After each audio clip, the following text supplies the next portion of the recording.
Hey, it's me, Dr. Daniel, and in this video, I wanted to share a little bit of information regarding the basics of understanding blood sugar, and more as it relates really to blood sugar disorders. There are dozens of patients that come my way who would have never expected that they had blood sugar issues, meaning they weren't diagnosed with type 2 diabetes. It was far from their mind. Turns out that they're pre-diabetic or type 2 diabetic. And that really does go along with the data that we have across the United States, where 90% of Americans have blood sugar problems, and unfortunately, they just don't know that they have them. On the other end, though, not only do we have issues with high blood glucose, but there are also individuals that have problems with low blood glucose, otherwise known as reactive hypoglycemia or dysglycemia. And this could be equally as damaging when it comes to your efforts at trying to optimize your health, whether that's just feeling good or losing weight, burning fat, obtaining that healthy body composition that you want. And so really, if you want to get a hold of this or a hold on this, you've got to have a strong understanding of how to regulate it, and then more importantly, what all this stuff means. So let's try to dive in a little bit into some of these terms to help you to understand more about blood sugar regulation. Now, the first term on the list is going to be glucose, right? What is glucose? Well, glucose is really a monosaccharide, which basically means it's a sugar. So it's a form of sugar that ultimately our body converts all food, right? You eat food. Generally from the food you're eating, you're taking in carbs, you're taking in protein, and you're taking in fats. And our body, our stomach and our small intestine have to break those foods down into small little compounds, components. Ultimately, it becomes glucose that can enter your cells, and then the cells have the fuel that they need in order to function. So glucose is ultimately the primary energy source that our body requires. Next up, you'll have something called the glycemic index or glycemic load. Glycemic just refers to glucose. So glycemic index would be how fast a food can actually spike your blood sugar in your bloodstream.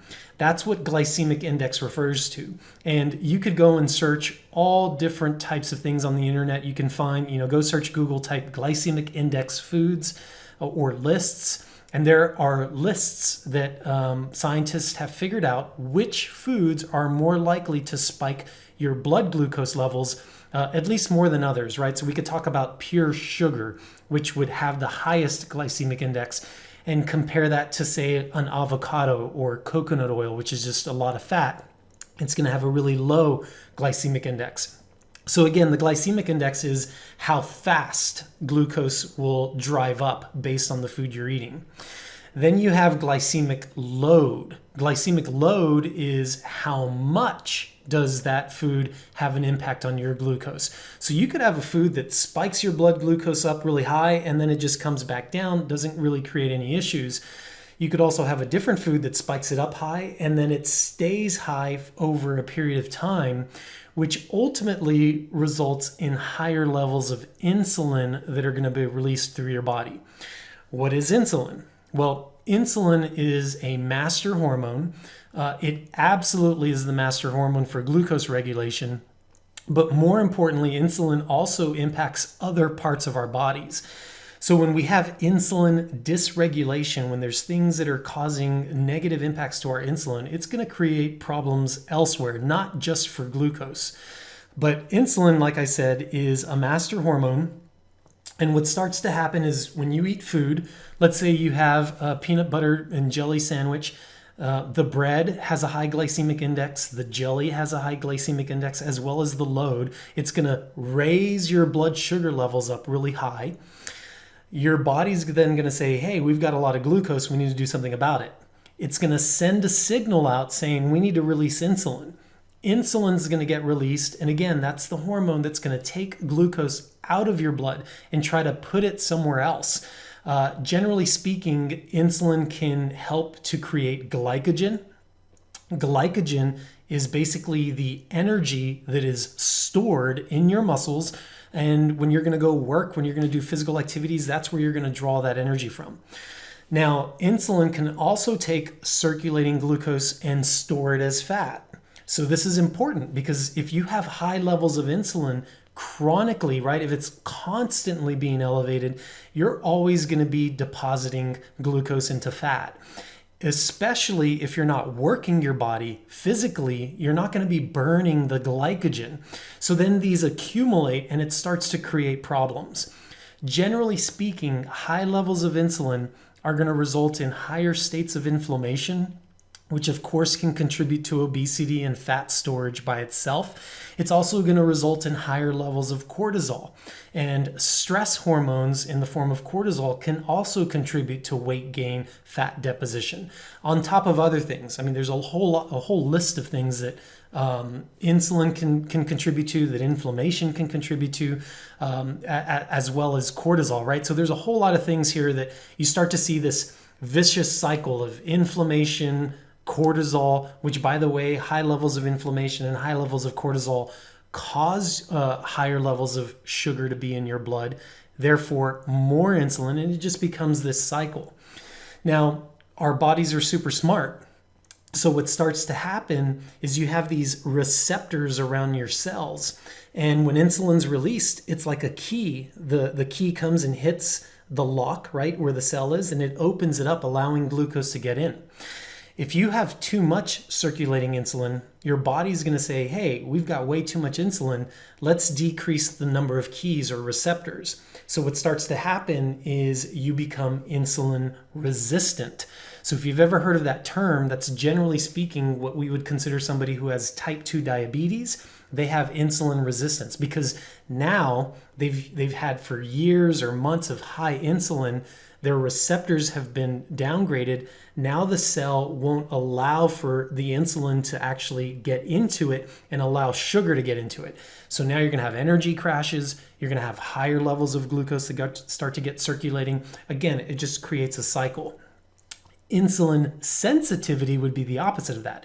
The more insulin sensitive you are, generally speaking, you have lots of receptors that are looking for that insulin that will allow glucose to get into the cell, and that's going to help you to have more energy. So generally speaking, energy crashes, high glucose, high insulin, those are definitely signs of insulin resistance, and this is where we want to try to obviously reverse it. Now, what are the things that can spike your glycemic index or spike glucose or cause elevated insulin? Certainly on the top of the list are going to be your carbohydrates. Generally, out of the carbohydrates, it's going to be refined sugar, refined flour. So we're talking about simple carbohydrates. Complex carbohydrates are going to be things like vegetables and fruits. This is important to understand.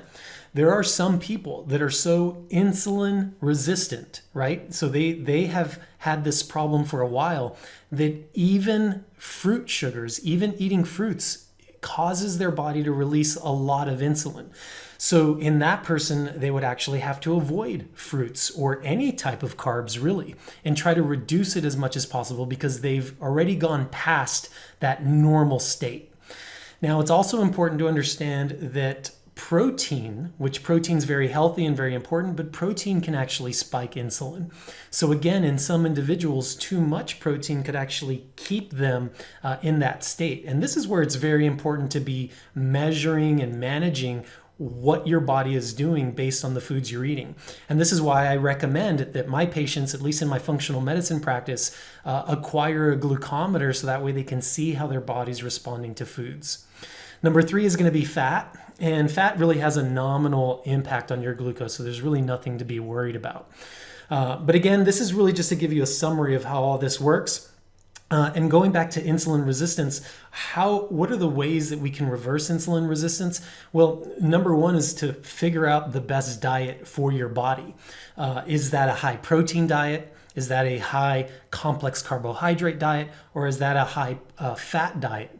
We're all so different and so unique, and so it really does take experimenting, using a glucometer, playing around with different macros to see what your body's going to respond to best. Number 2 on the list is going to be to decrease carb consumption. Like I said, carbs are generally the foods that are spiking your glycemic or your glucose and your insulin.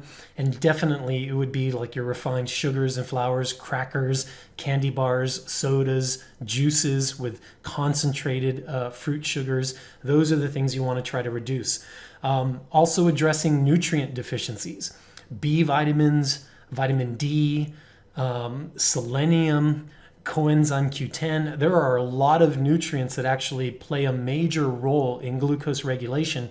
And so on a blood chemistry panel, if you identify you have a lot of nutrient deficiencies, that should actually be the foundation before trying to address anything else, because your cells require these nutrients to function properly.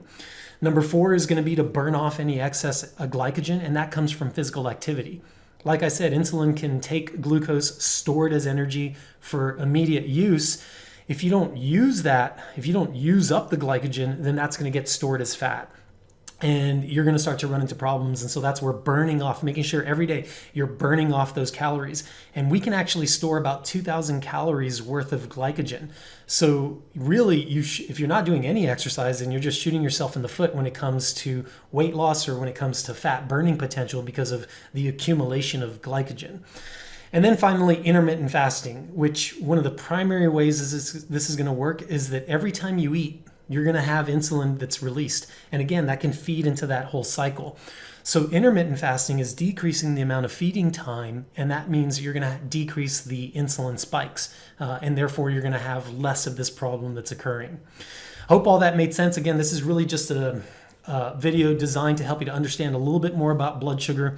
In the next few videos, I'm going to be diving a little bit deeper into some of these blood sugar concepts and so what are some things that you can do to reverse insulin resistance and normalize your blood glucose.